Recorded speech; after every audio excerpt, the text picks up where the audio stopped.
Fala galera do Lançai as Redes. Na liturgia da palavra de hoje, nós abordamos o tema entre relacionamento entre Deus e os homens entre si, o culto que nós damos a Deus de adoração, como deve ser este culto, os desvios dos homens para prestar esse culto e também um Deus que insiste e não desiste de vir atrás dos homens e ensinar o caminho correto. Eu vou jogar minhas redes onde o Senhor me mandar. Na primeira leitura, meus irmãos e minhas irmãs, da liturgia da palavra do próximo domingo, fala sobre a entrega das tábuas da lei a Moisés, que está lá em Êxodo capítulo 20. Mas antes de nós entrarmos exatamente na leitura, no que está escrito, eu quero falar para vocês um pouquinho antes dessa história, para vocês entenderem o contexto. O que aconteceu? Todo mundo sabe, o povo hebreu, o povo de Israel, era um povo que era escravo no Egito. Deus levanta Moisés e aí manda as pragas, até a última praga, que era a praga do primogênito. Tem a Páscoa, o cordeiro, né? E aí o povo é liberto, porque morre o primogênito do faraó. Mas aí o povo atravessa o Mar Vermelho e o faraó manda os carros e cavaleiros atrás. Os cavalos e cavaleiros do faraó morrem no Mar Vermelho e o povo atravessa e louva ao Senhor. E Deus diz que a partir daquele momento eles devem celebrar todos os anos a Páscoa com o cordeiro, para lembrar do povo, da época que Deus tirou eles da escravidão. Porque o povo hebreu é o povo de Deus, o povo escolhido, que Deus tem uma aliança com eles, que eles eram escravos pela força e o poder de Deus, eles tinham sido libertos. E aí eles começam a orar juntos. Só que o que acontece? Com o passar do tempo, o povo começa a se esquecer do que Deus fez e começa a murmurar. Murmura porque não tem comida, murmura porque não tem água.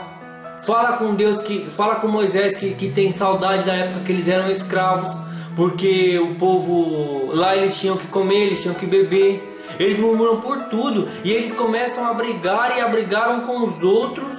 Tanto que Moisés chega uma hora que ele tem que passar os dias inteiros julgando o povo, todas as causas. O povo ia diante de Moisés, ficava lá em pé diante deles, colocando as causas, e ele tinha que julgar, até que o sogro de Moisés chega. Fala pra ele: não dá, filho, muita coisa que você fazer, você vai se estafar, você vai se cansar, o povo vai se cansar de você. E aí o povo vai abandonar tudo. E aí ele escolhe alguns homens para julgar. Esses homens julgavam o povo, as causas pequenas do povo, e as causas grandes do povo Moisés julgava. Então, meu irmão e minha irmã, o povo reclamava, o povo falava mal, o povo brigava um com o outro, porque eles não lembravam que eles eram todos o povo de Deus, e eles não lembravam que tinha um Deus sobre eles, e eles não lembravam que Deus tinha livrado eles do deserto, porque a memória do povo é curta. Então aí nós chegamos na leitura desse domingo, que está em Êxodo capítulo 20, versículo 1, aí vai até o 3, depois pula para o 7, para o 8, depois pula até o 12 e vai até o 17. Vamos ler. Diz assim: naqueles dias, Deus pronunciou todas estas palavras: Eu sou o Senhor teu Deus, que te tirou do Egito, da casa da escravidão. Não terás outros deuses além de mim. Não pronunciarás o nome do Senhor teu Deus em vão, porque o Senhor não deixará sem castigo quem pronunciar seu nome em vão. Lembra-te de santificar o dia de sábado. Honra teu pai e tua mãe, para que vivas longos anos na terra que o Senhor teu Deus te dará. Não matarás, não cometerás adultério, não furtarás, não levantarás falso testemunho contra o teu próximo, não cobiçarás a casa do teu próximo, não cobiçarás a mulher do teu próximo, nem seu escravo, nem sua escrava, nem seu boi, nem seu jumento, nem coisa alguma que lhe pertença. Palavra do Senhor. E veja só, meus irmãos, o povo de Deus, liberto da escravidão, estava vivendo entre contendas e brigas e reclamações e murmúrios e xingamentos, meus irmãos e minhas irmãs. E por que eles viviam assim? Porque, meu irmão e minha irmã, eles tinham sido libertos da escravidão física. Eles estavam libertos fisicamente da opressão ali, da escravidão, mas ele era escravo de outras coisas. Eles eram escravos espirituais, eles eram escravos mentais, eles tinham a escravidão do poder, a escravidão do desprezo, a escravidão do murmúrio. Eles tinham a escravidão de tudo isso, meu irmão e minha irmã. E eles não conseguiam ainda se libertar dessas escravidões que pairavam sobre eles e que muitas vezes pairam sobre nós. E aí, no meio deste essa contenda, Deus vai atrás desse povo mais uma vez e os dá regras de convivência entre eles e Deus, como eles têm que viver com Deus e como eles têm que viver um com os irmãos, um com os outros. E meu irmão e minha irmã, por quê? Por que Deus tem que ir mais uma vez? Por que Ele tem que ir atrás daquele povo mais uma vez, meus irmãos e minhas irmãs? Porque aquele povo de Israel, era chamado povo de Deus. Era o povo escolhido de Deus. Se dizia povo de Deus, mas não vivia como povo de Deus. Não vivia como escolhido de Deus. E meu irmão e minha irmã, eu vou dizer para você o que vale você dizer e eu dizer que nós somos povo de Deus. O que vale eu dizer e você dizer, meu irmão e minha irmã, que nós somos de Deus, se nós vivemos como se não fôssemos. Se nós vivemos como se nós fôssemos do encardido, como diria Padre Léo, não adianta nada, meu irmão e minha irmã. Ou nós somos de Deus, ou o que a nossa boca fala não serve para nada. Não serve para nada, meu irmão e minha irmã. Você entende isso? Falar que é de Deus, cumprir os preceitos por cumprir, não nos salva. O que nos salva é o nosso coração. Nós vamos entrar nesse pedaço daqui a pouco. E aí você fala para mim assim, por que Deus vai, Ele levanta um povo, o povo vira escravo, o povo liberta, Deus liberta aquele povo, o povo murmura e Deus vai até eles e dá uma regra de vida para eles viverem bem. E aí eu te respondo, meu irmão, isso aqui está bem no comecinho, no versículo 2, que diz assim: eu sou o Senhor teu Deus. Antes dele falar os mandamentos, ele diz isso: eu sou o Senhor teu Deus que te tirou do Egito, da casa da escravidão. Meus irmãos, Deus não trouxe os mandamentos para nos proibir de viver. Deus não trouxe os mandamentos para nos coibir. Deus não trouxe os mandamentos para ser soberanos sobre nós, porque Deus não precisa disso. O nosso Deus já é soberano sobre nós, não importa se a gente adora ou se a gente não adora. Deus trouxe aqueles mandamentos para nos indicar o caminho da felicidade, para nos indicar o caminho a seguir. Não como um soberano, não como um carrasco, mas como um pai, que muitas vezes tem que olhar no rosto do filho e falar para ele assim: filho, você está errado. Filho, você está indo pelo caminho errado. Não é por aí que você deveria ir. Deus quer a nossa liberdade. Talvez você não entenda isso, porque nos mandamentos está escrito: não matarás, não roubarás, não cometerás adultério. É muito não, parece que é todas as proibições, mas são caminhos para a liberdade.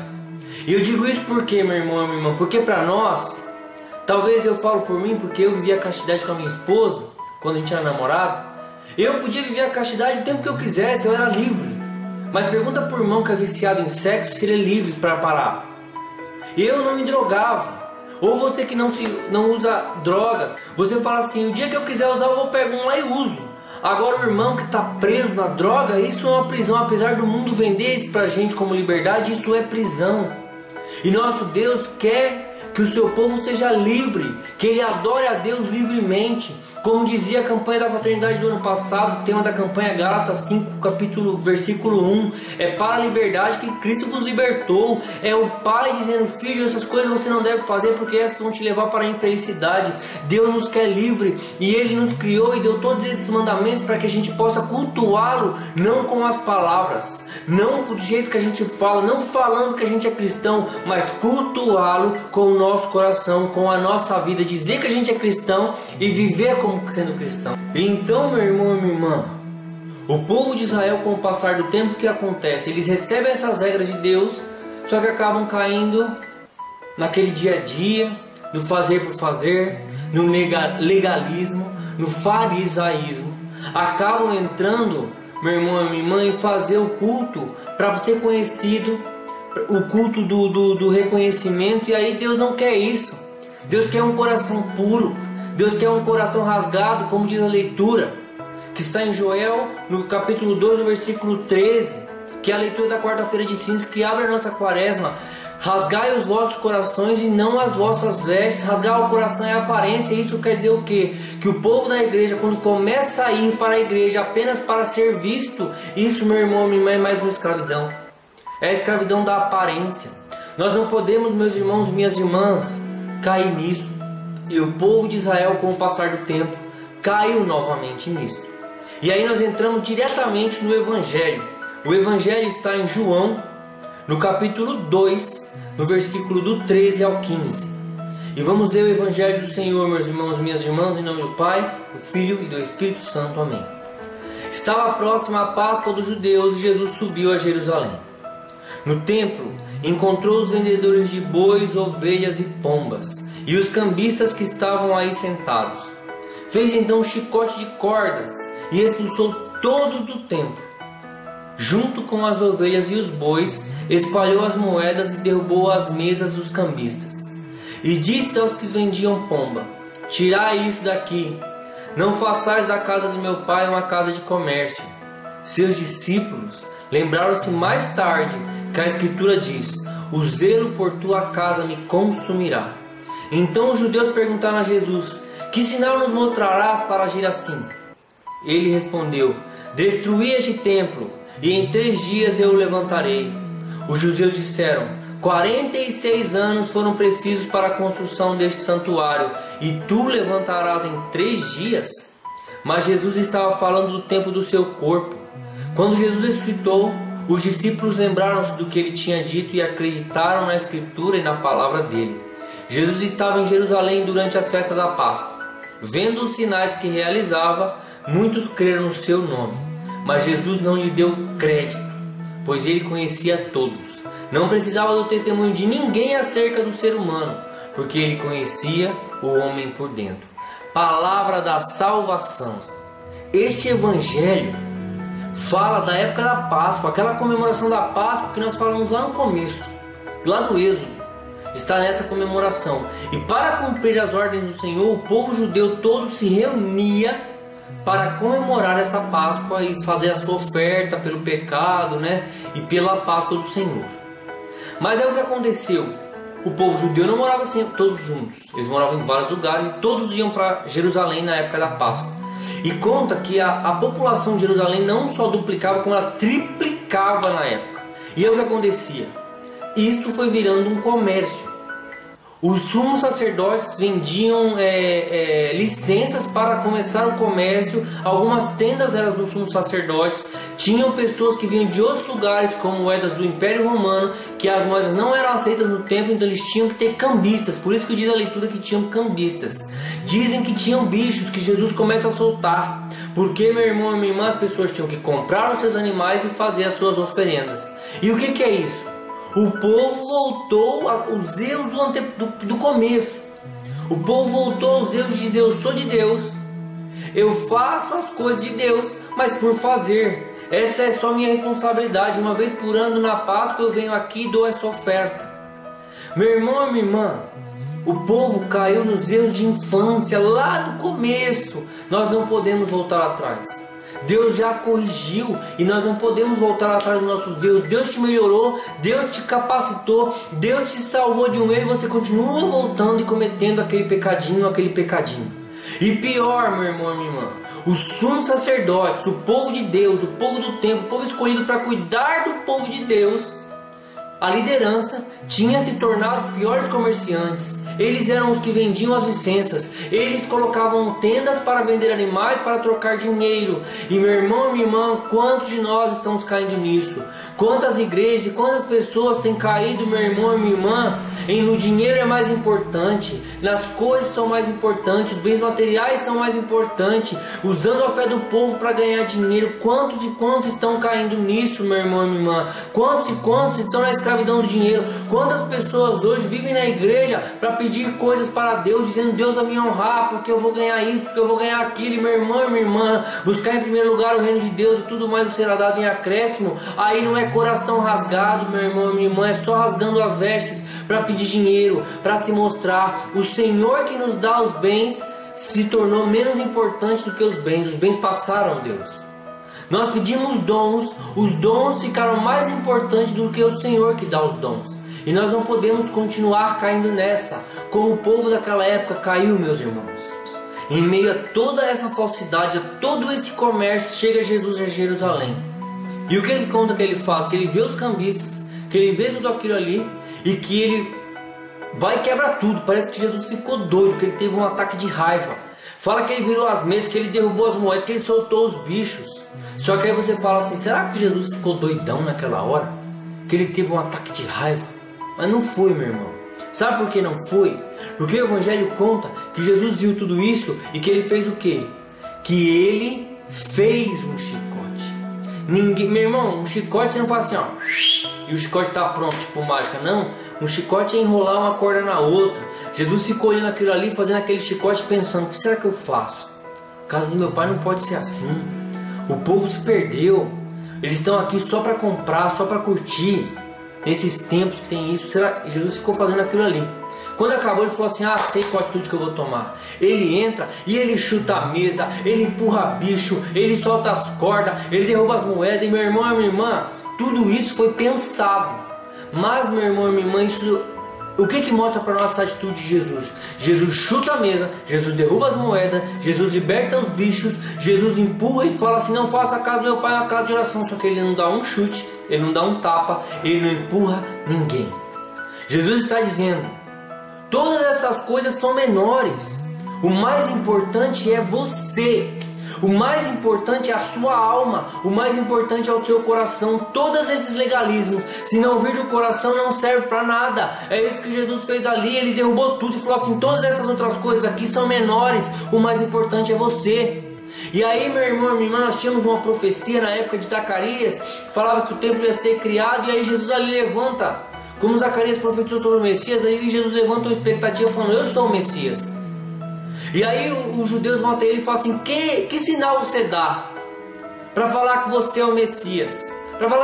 Ele não fala Messias na leitura, mas fala, para você fazer isso, que sinal você nos dá? Porque o povo judeu, eles eram loucos por sinais, milagres e prodígios.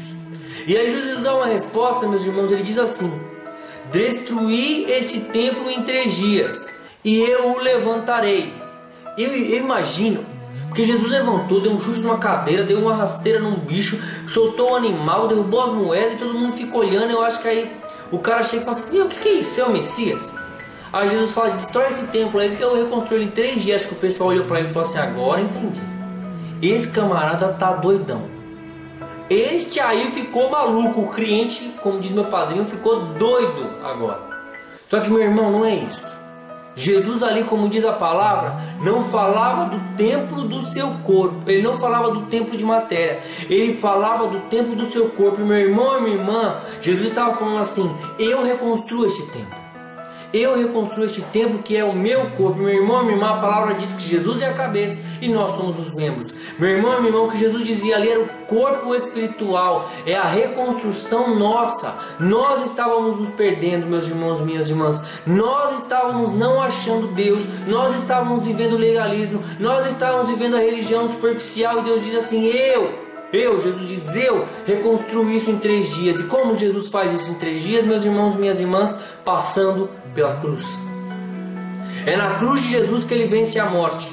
É na cruz de Jesus que ele vence nossos pecados. É na cruz de Jesus, quando ele é levantado, que ele atrai todos os homens a ele. E meu irmão e minha irmã, é como se Jesus dissesse assim, essa religião que você coloca e que derrubou o povo, e que fez o povo mentir, e que fez o povo ser falso, e que fez o povo viver um farisaísmo, eu vou reavivê-la. Eu vou trazer ela à vida nova, meus irmãos, em 3 dias. É isso que eu vou fazer. Você demorou quantos anos para esse tempo? 40, 50, 60? Não importa, você destruiu este povo em 60 anos, eu vou reconstruir eles em 3 dias. E é isso que Jesus faz, meus irmãos, passando pela cruz. Os judeus queriam milagres. Era isso que eles queriam. Mas Jesus falou, eu não vou mostrar milagre. Eu vou mostrar a cruz para vocês. E é isso, meu irmão e minha irmã, que é mostrado para nós na segunda leitura. A segunda leitura está em 1 Coríntios, capítulo 1, 22 ao 25. É uma leitura que eu gosto muito e que diz assim: irmãos, os judeus pedem sinais milagrosos, os gregos procuram sabedoria. Nós, porém, pregamos Cristo crucificado, escândalo para os judeus e insensatez para os pagãos. Mas para os que são chamados, tanto judeus como gregos, esse Cristo é poder de Deus e sabedoria de Deus. Pois o que é dito insensatez de Deus é mais sábio do que os homens, e o que é dito fraqueza de Deus é mais forte do que os homens. E olha que impossível, é na cruz, lugar de maldição, lugar de ladrão, lugar, meu irmão, minha irmã, onde ninguém encontrava nada de bom. Dali, Jesus tira a nossa salvação. Dali, Jesus tira o culto perfeito. Dali, meu irmão e minha irmã, é que tudo acontece na nossa religião. Se Jesus não passa na cruz e paga os nossos pecados, o céu não seria aberto. É por isso que os judeus queriam um Deus soberano e que mostrasse milagres. Mas aí Paulo dá a resposta no versículo 23, ele diz assim: nós pregamos um Cristo crucificado. E nós católicos pregamos um Cristo crucificado. Muitas vezes nós somos criticados por isso, mas nós pregamos um Cristo que foi crucificado, meu irmão e minha irmã, que é porque é pela cruz que nós ganhamos tudo que nós podemos. Na cruz, meu irmão e minha irmã, que todos os domingos se refaz no altar, porque nós não matamos Jesus de novo, mas Ele se sacrifica de novo. É a atualização daquele sacrifício daquele dia na cruz para dizer para você e para mim: este é o culto perfeito. Quando Deus se mostrou no meio de uma nuvem para Moisés, em toda a glória, no meio de um monte, o povo se perdeu. E aí Jesus, no meio do nada, num monte onde ele era considerado um ladrão, onde o povo só ia os piores, Jesus ali mostra o culto perfeito e ele não perde. Pela obediência de Deus, ele venceu a desobediência. Pela, meu irmão e minha irmã, a coragem de Jesus Cristo, ele venceu a falta de coragem dos homens e os homens que caíam, meu irmão e minha irmã. Pela coragem, pela obediência, pela fé, ele destruiu a morte, meus irmãos e minhas irmãs. Pela morte dele, ele destruiu as mortes dos homens, porque o pecado, o salário é a morte, meu irmão e minha irmã. Jesus venceu isso na cruz e ele mostrou para você e para mim, meu irmão e minha irmã, que nós temos que agradar a Deus é fazendo um sacrifício perfeito, é indo atrás de Deus, meu irmão e minha irmã, sem perder a força e a esperança, e cumprindo, meu irmão e minha irmã, o que Deus tem para nós. E é isso que a igreja pede nessa quaresma, é isso que a igreja pede em todas as quaresmas, lembrando você que daqui a alguns tempos, daqui a algumas semanas, nós vamos celebrar essa cruz de novo. Não que Jesus está morto, Jesus não está morto, Jesus está vivo e reina para sempre. Glória e aleluia. Mas, meu irmão e minha irmã, para lembrar você que Jesus passou numa cruz, que você deve mudar a sua vida. Que Jesus passou numa cruz para abrir o véu, meu irmão, para rasgar o véu, que você pudesse entrar no Santo dos Santos. E que nós, meus irmãos e minhas irmãs, não nos importemos com as falsas críticas, com falsas doutrinas. Nós somos católicos, apostólicos, romanos. Pedro, tu é pedra, sobre essa pedra eu construí a minha igreja, e as portas do inferno jamais prevalecerão sobre ela. Uma igreja riquíssima, onde, meu irmão e minha irmã, nós somos convidados a todos os anos a prestar o culto perfeito diante de Jesus. Nosso Senhor Jesus Cristo merece o culto perfeito, nosso Deus Pai merece o culto perfeito, o Espírito Santo merece o culto perfeito, porque é o nosso Deus, a Santíssima Trindade. E todos os anos a nossa Santa e Madre Igreja nos convida a mudar a nossa vida, a mudar o nosso coração, a rasgar o nosso coração e não as nossas vestes. E eu convido você, meu irmão e minha irmã, a dentro dessa quaresma, a fechar os seus olhos e abaixar sua cabeça e dizer: Senhor Jesus, Deus, eu te peço, Senhor, manda o teu Espírito para converter meu coração, Deus. Eu preciso, Senhor, de força do Espírito para não me entregar, para não cair, para não desistir desta caminhada. Que nesta quaresma, Senhor, eu tenha a capacidade de te prestar um culto perfeito, de adoração, de jejum, de entrega a Ti, Senhor. E é isso que eu desejo fazer, e que o Senhor me dê forças para continuar. E mãe, a senhora que disse o seu sim, que começou quando a senhora era jovem e terminou na velhice, a senhora que viu seu filho morrer, que mesmo assim não desistiu contra todas as possibilidades, intercede por mim, ó mãe, para que eu possa um dia, na glória, encontrar Jesus e Ele dizer que eu prestei esse culto perfeito a Ele, o culto de sacrifício, de louvor, e Ele dizer: filho, você correu a corrida, você terminou essa corrida, você venceu o combate, meu filho. Mãe, intercede por mim. Ave Maria, cheia de graça, o Senhor é convosco. Bendita sois vós entre as mulheres, e bendito é o fruto do vosso ventre, Jesus. Santa Maria, Mãe de Deus, rogai por nós, pecadores, agora e na hora de nossa morte. Amém. Em nome do Pai, do Filho e do Espírito Santo. Amém. Valeu, galera!